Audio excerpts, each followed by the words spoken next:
Hello, you're watching News Mongolia on MNB World, and I'm your host, Ulaanbaatar. For today's top stories, Mongolia successfully repays $200 million samurai bond. Mayor's office implements ban on vape sales to minors amidst rising usage. Ulaanbaatar's annual Silver Night countdown intensifies with diverse concert series. For the news, stay with us.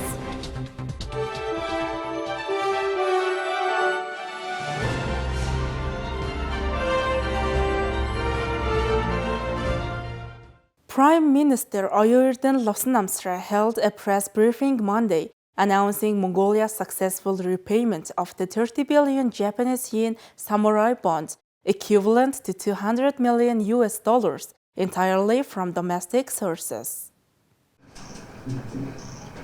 In his address, Prime Minister Oyerden highlighted the government's ongoing commitment to fiscal responsibility, disclosing the complete repayment of the $500 million Euro bond of the Development Bank on October 23rd.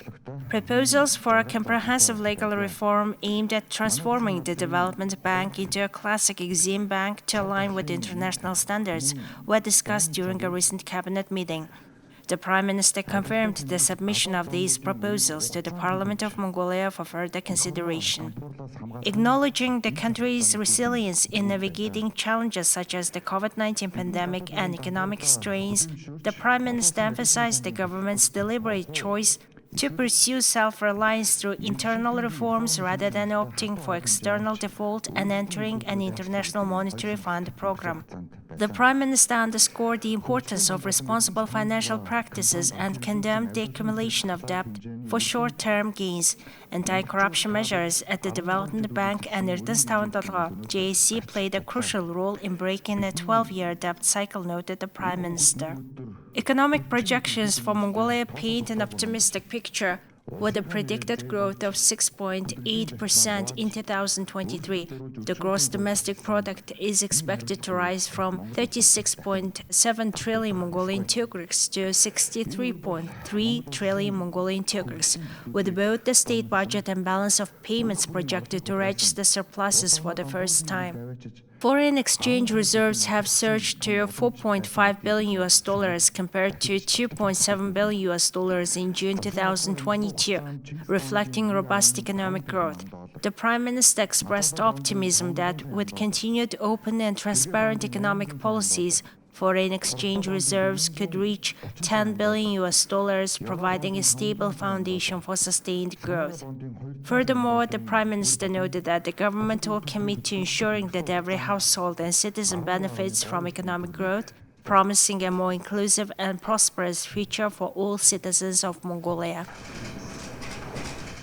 Responding to a concerning surge in the use of vaping products among secondary school students, the mayor's office had issued a decisive order banning the sale of vape products to individuals below the age of 18.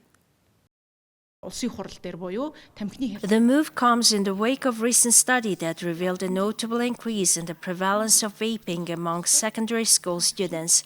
The city administration aims to address the alarming trend and curb the potential health risks associated with the underage vaping. The order from the mayor's office not only prohibits the sale of vape products to minors, but also underscores the commitment to safeguarding the well-being of the younger population. The decision aligns with a broader effort to mitigate the health implications and social consequences linked to the use of electronic cigarettes among adolescents.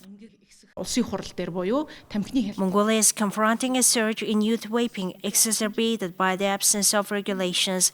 Complaints from parents, social workers, and teachers have intensified following a survey across 205 state schools involving 9,000 students, revealing widespread tobacco and vape use. The urgency for regulatory action is underscored with concerns that the actual numbers might be higher due to students who chose not to participate in the survey. Swift measures are crucial to curbing the escalating trend and ensuring the well-being of the nation's youth. Local authorities encourage collaboration between schools, parents, and relevant stakeholders to raise awareness about the risks associated with vaping. The ban is part of a comprehensive strategy to create a healthier and safe environment for the city's youth. Vaping involves inhaling aerosolized substances which may contain harmful chemicals, heavy metals, and other toxicants. Prolonged exposure to these substances can lead to various health issues, including respiratory problems. Many vaping products contain nicotine, a highly addictive substance. Nicotine addiction can have adverse effects on the developing brains of adolescents and can lead to dependence. Vaping is a relatively recent phenomenon, and the long-term health effects are not yet fully understood. The lack of extensive research makes it challenging to accurately assess the potential risks. Now let's take a look at Mongolian current affairs.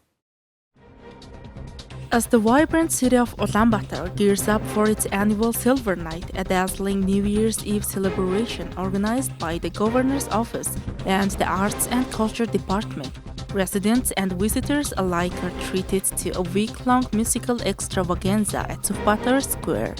Saxophonist Nyamgiril from the Mongolian State Conservatory is set to enchant the audience with the wonders of jazz music on December 26th.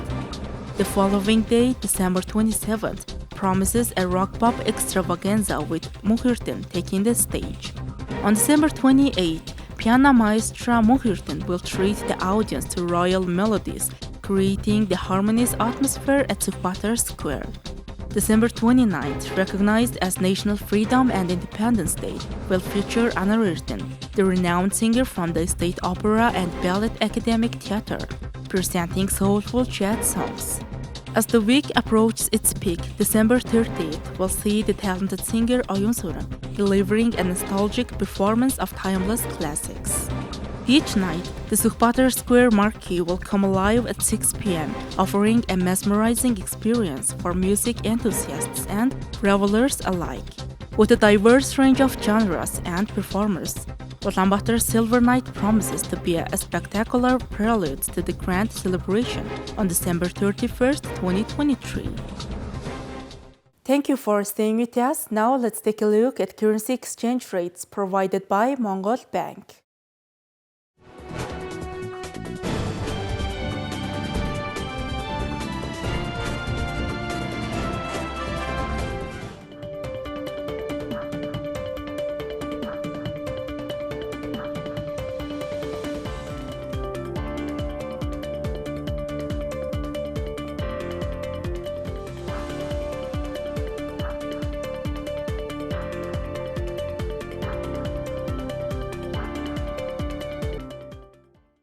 Next, our program will turn our attention to foreign news partnered with international news agencies.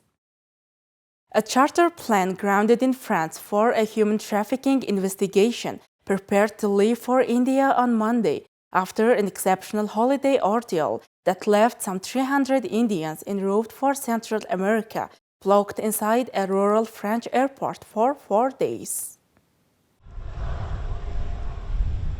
Passengers were seen arriving in buses and boarding the plane. A lawyer for the airline said most of the passengers would be aboard. French authorities were investigating the aim of the original flight en route from the United Arab Emirates to Nicaragua, and 2 passengers were detained. Prosecutors wouldn't comment on what kind of human trafficking was alleged or whether the passengers' ultimate destination could have been the U.S., which has seen a surge in Indians crossing the Mexico-U.S. border this year. French authorities worked through Christmas Eve and Christmas morning on formalities to allow passengers to leave the Vatry airfield, Regional Prosecutor Annick Brown told the Associated Press. The passengers included a 21-month-old child and 11 unaccompanied minors who were put under special administrative care. The Legend Airlines A340 plane stopped Thursday for refueling in Vatry en route from Fujairah Airport for Managua, Nicaragua, and was grounded by police based on an anonymous tip that it could be carrying trafficking victims.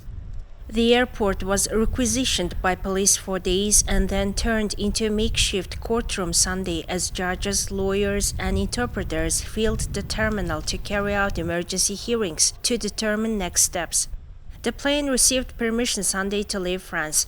Legend Airlines lawyer Ulaanbaatar said it received approval from French authorities to transport 301 of the 303 passengers on a direct flight Monday to Mumbai, but that the final figure was expected to be lower.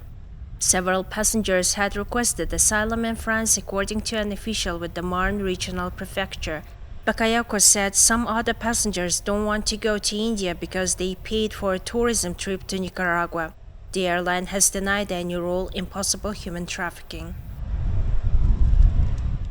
Iraqi Christians gathered at a church in Baghdad and prayed together at Christmas Mass on Monday. Many Iraqi Christians have canceled Christmas and New Year celebrations in solidarity with Palestinians in Gaza, and as they continue to mourn the victims of deadly wedding fire that killed more than 100 people in Iraq earlier this year. With a somber mood overshadowing the holiday season, celebrations this year will be limited to Christmas prayers and rituals. At Christmas Mass in Baghdad, worshipper Nadia Yusuf said she is hoping that officials will give Iraqi Christians more attention so that they settle in Iraq.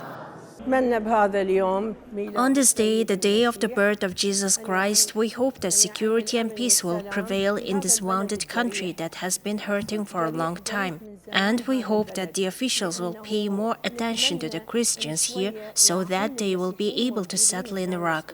Why do Christians immigrate? Why? Because the situation is unstable. Every year, Christmas is characterized by decorations and lighting. But in reality, this year is a bit different because we have run into trouble, or rather we have gone through a problem. The Hamdaniyah incident in which 133 people were martyred. And certainly we are showing our solidarity with our people in Gaza and Palestine. Iraq's Christian community has steadily dwindled since the 2003 US-led invasion.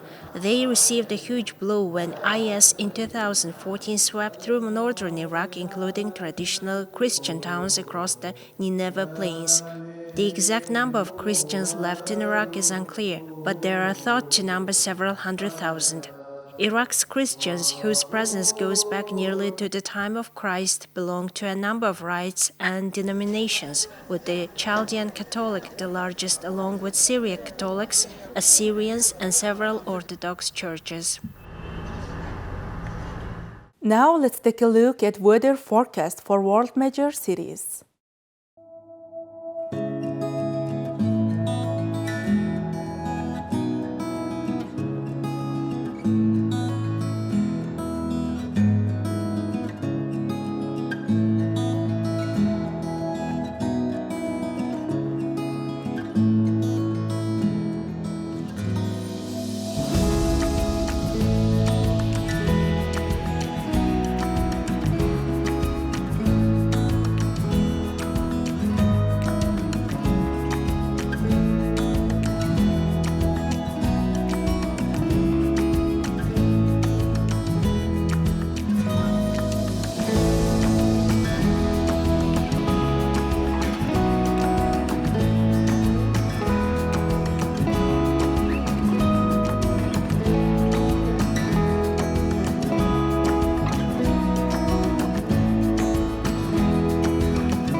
Well, that's all for today. Thank you for staying with us.